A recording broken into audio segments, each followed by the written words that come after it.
านผู้ชมที่เคารพในระยะของการเฉลิมฉลองส่งท้ายปีเก่าต้อนรับปีใหม่นับตั้งแต่วันที่ 11 หาวันที่ 16 เมษายน 2025 มีคนเจ็บเข้ามาครับการปีนปัว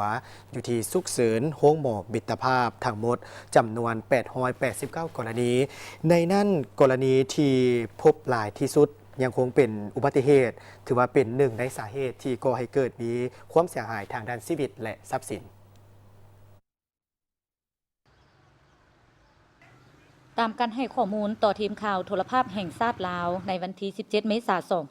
2025 ของดร.สอนไซราชวงศ์ผู้อำนวยการโรงหมอมิตรภาพ โดยให้ฮู้ว่านับแต่วันที่ 11 หา 17 เมษายน 2025 ซึ่งเป็นระยะของการเฉลิมฉลองส่งท้ายปีเก่าต้อนรับปีใหม่ลาว พศ 2568 โรงหมอมิตรภาพได้รับคนเจ็บฉุกเฉินเข้ามาปิ่นปัวทั้งหมด889 กรณี ในนี้มีกรณีกระทบหัว463 กรณี และคนเจ็บที่เกิดจากอุบัติเหตุถึงท้องถนน331 กรณีหญิง77 กรณี เข้านอน66 กรณี เข้าห้อง ICU 6 กรณี เสียชีวิตก่อนฮอดโรงหมอ2 กรณี นอกนั้นก็ยังมีคนเจ็บที่ใช้สารเบื่อเมา27 กรณี โดยได้นอนห้อง ICU 4 กรณีรวมทั้งหมด331นี้ได้ส่งเข้านอนโรงหมอมีจำนวน66 กรณี ในนั้น6 กรณีเป็นคนเจ็บกรณีที่ว่าเป็นคนเจ็บหนักถึงขั้นได้เข้าห้อง ICU แต่ว่าการรายงานที่ผ่านมามันมีกรณีเสียชีวิต2 กรณีที่ได้เข้ามาฉุกเฉินเฮานี้แต่ว่ามันเสียชีวิตมาจากทางนอกเข้ามาก็เป็นว่าคนเจ็บมันหนักแล้วก็อาการชีวิตบ่มีแล้วเนาะถือว่าให้การเชิดชูอย่างกับบ่ได้แล้วเพราะว่าคนเจ็บเสียชีวิตมาแต่ทางภาคส่วนนอกและนอกจากนั้นก็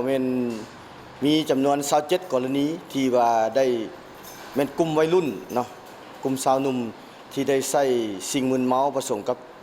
บรรดาสารเสพติดอื่นๆเป็นต้นก็เป็นพวกโคลาเจนบ่หรือว่าน้ำกระท่อมอันนี้แม่นพวกเฮาก็มีข้อมูลมีสถิติมีตัวเลขมี27 กรณีระยะ6 วันที่ผ่านมานั้นเนาะฉะนั้นแล้วแต่ว่าก็บ่มีคนเจ็บหนักนะที่ว่านำใช้น้ำกระท่อมหรือว่าใช้สารเสพติดนั้นก็เชื่อสู้อาการในเบื้องต้นแล้วก็กลับบ้านหมดทุกกรณีส่วนในระยะที่ผ่านมา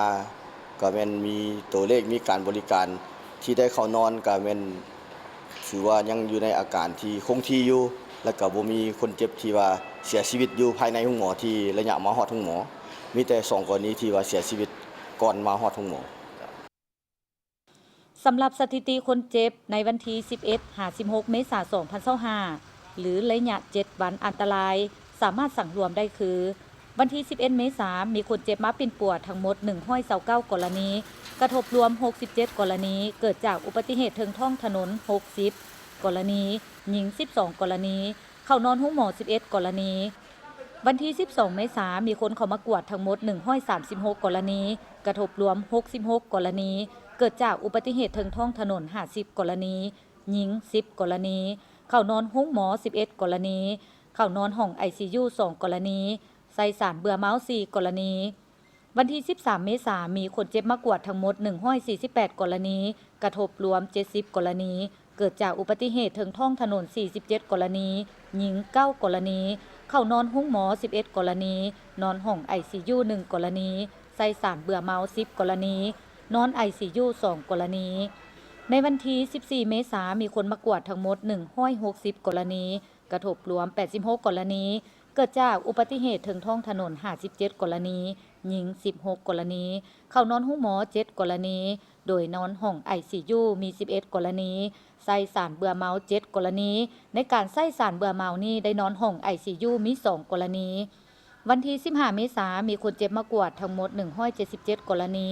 กระทบรวม 105 กรณี อุบัติเหตุถึงท้องถนน 65 กรณี หญิง20 กรณี เข้านอนห้องหมอ 17 กรณี นอนห้อง ICU 1 กรณี เสียชีวิตก่อนมาฮอดห้องหมอ 1 กรณี ใส่สารเบื่อเมา 4 กรณี นอน ICU 2 กรณี ในวันที่ 16 เมษายน มีคนเจ็บมากวดทั้งหมด 139 กรณี กระทบรวม 69 กรณี เกิดจากอุบัติเหตุทางท้องถนน 52 กรณี หญิง 10 กรณี เข้านอนห้องหมอ 9 กรณี นอนห้อง ICU 1 กรณี เสียชีวิตมาก่อนฮอดห้องหมอ 1 กรณี ใส่สารเบื่อเมามี2 กรณีในนี้นอนห้อง ICU 1 กรณี